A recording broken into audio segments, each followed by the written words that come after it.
जैसे इस टाइम पूरे वर्ल्ड में एक क्यास मचा हुआ है, ईरान और यूएस की जंग लगी हुई है। हर जगह सप्लाई चेन टूट चुकी है।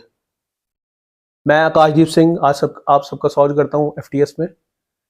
और आज हमारा जो टॉपिक है वो यही है कि जो स्ट्रेट ऑफ हॉर्मूज में इस टाइम चल रहा है उसकी वजह से इम्पैक्ट जो बढ़ रहा है वो क्या इम्पैक्ट है। पहले मैं अपने व्यूअर्स को दिखाना चाहूंगा कि स्ट्रेट ऑफ हॉर्मूज है क्या, कहाँ एग्जिस्ट करता है और उसकी वजह से क्यों डिफिकल्टी हो रही है। आपको मैं लैपटॉप पे दिखाऊंगा। जैसे आपको दिख रहा होगा इस पे, ये जो है हमारा रेड सी है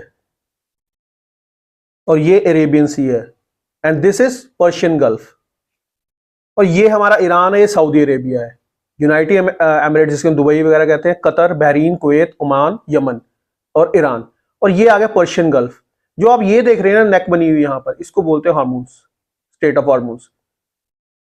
ये आपने देख लिया, ये पहली स्लाइड है। ये जो है यहां से जब भी कोई शिप निकलता है उसको यहां से ईरान के पास से निकलना पड़ता है। तो जो ईरान इस टाइम यहां से शिप इसको निकलने नहीं दे रहा, जिसकी वजह से पूरे वर्ल्ड में इस टाइम शॉर्टेज हो चुकी है, खासकर एशिया में, क्योंकि सबसे ज्यादा ऑयल यहां से एशिया में ही जाता है। अब मुद्दा यह है कि क्या ये जो सऊदी अरेबिया और ईरान की जंग सबको पता है, शुरू से है, और यूनाइटेड अरब्स की भी कभी ईरान से नहीं बनी, तो क्या उनको नहीं पता था कि ऐसा सिनेरियो बनेगा? क्या उन्होंने कोई बैकअप प्लान नहीं रखा? और क्या हमें यह लग रहा है कि वो तेल बिल्कुल सप्लाई नहीं कर रहे, या उनके पास कोई ऐसा ऑप्शन थी ही नहीं? ऐसा नहीं है। सऊदी अरेबिया और ईरान ने with the passage of time, उनको पता था ये चीज हो सकती है कभी भी, उन्होंने बैकअप प्लान बनाया हुआ था और आज भी वो तेल सप्लाई कर रहे हैं। मैं दोबारा आपको एक स्लाइड दिखाऊंगा जिसमें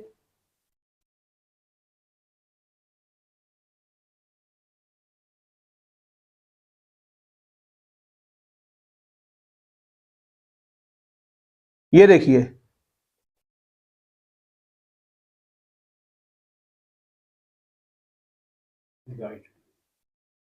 ये है ईस्ट वेस्ट पाइपलाइन, ये सऊदी अरेबिया की पाइपलाइन है।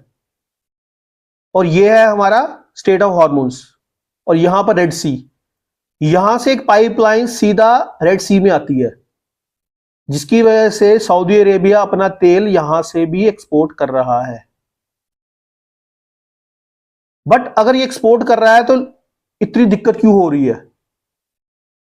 और ऐसे ही जो यूनाइटेड एमिरेट्स है, दुबई, उनकी मैं स्लाइड दिखा रहा हूं आपको, फिर मैं डिटेल में आपको बताऊंगा। पहले आप स्लाइड देख लो।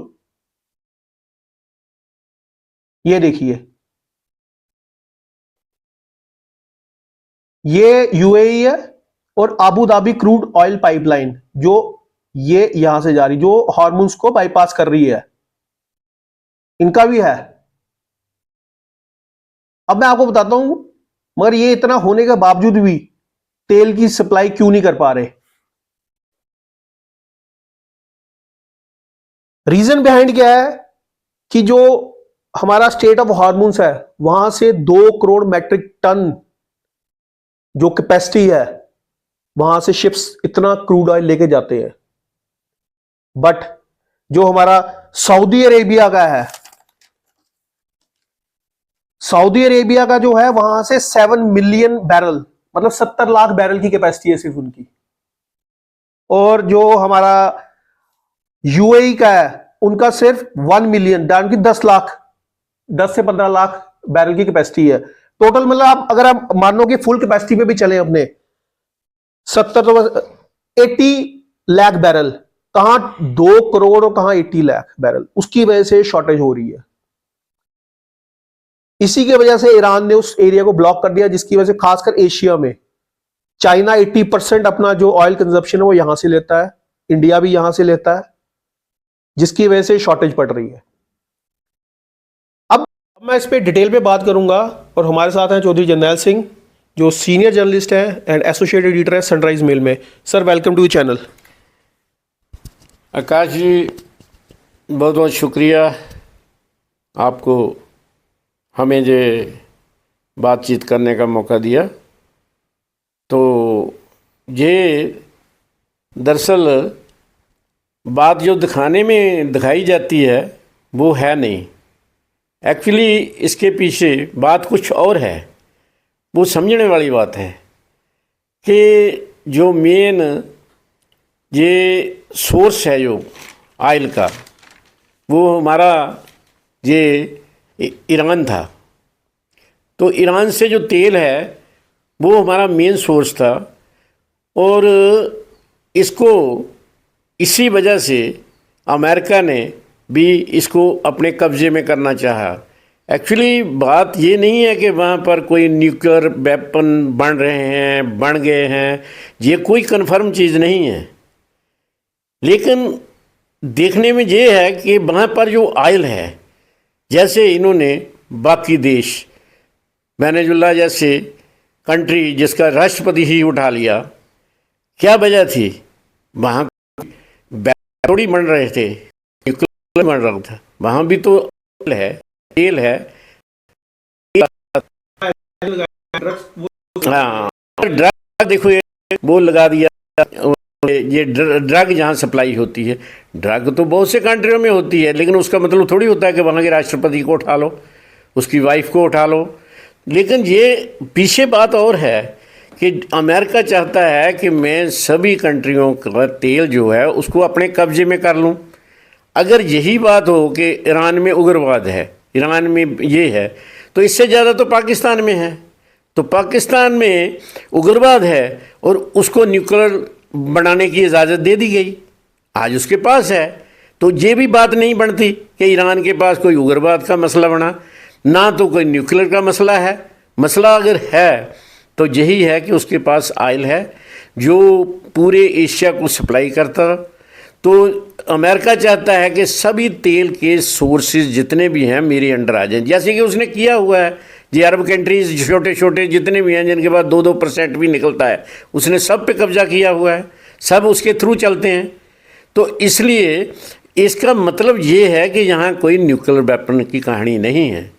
ये सिर्फ कहानी क्या है कि ऑयल को कैसे कब्जे में किया जाए। ईरान जो है वो ऐसे कहीं माना नहीं, तो इसलिए उन्होंने किया। रही बात इजराइल की, इजराइल का तो 3000 साल पुराना सपना है कि मैं इसको ग्रेटर इजराइल बनाऊं, तो इसलिए ये लगे हुए हैं। ये समझने वाली बात है चाची। ये बिल्कुल सही बोला इन्होंने कि ये कोई न्यूक्लियर वेपन की लड़ाई नहीं है। ये कोई ऐसा नहीं कि बैलिस्टिक मिसाइल्स बना रहे हैं, क्योंकि बाकी मुल्क भी बना रहे हैं, बाकी कंट्रीज भी बना रहे हैं। यहाँ पर जो है वो है पावर की लड़ाई। पावर क्या है कि जो रिसोर्सेज को कवर करेगा वो, जैसे मैं छोटा सा डाटा दूँ आपको, वेनेजुला जो है उसका 300 बिलियन बैरल है, जो पूरे वर्ल्ड का 17% है। सऊदी अरेबिया के पास 267 है, ईरान के पास 209 है, कनाडा 171। कनाडा को जैसे जब से ट्रंप आए बोल रहे हैं हमारी स्टेट है, ऐसे ही इराक में 145, यूएई में 113 बिलियन।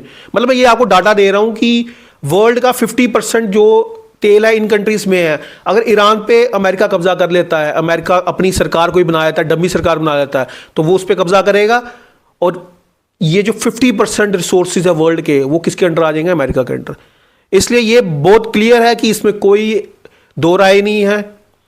अमेरिका सिर्फ और सिर्फ रिसोर्सेज पे कब्जा करना चाहता है और कुछ नहीं है, ताकि पूरे वर्ल्ड में वो अपनी मोनोपोली बना सके।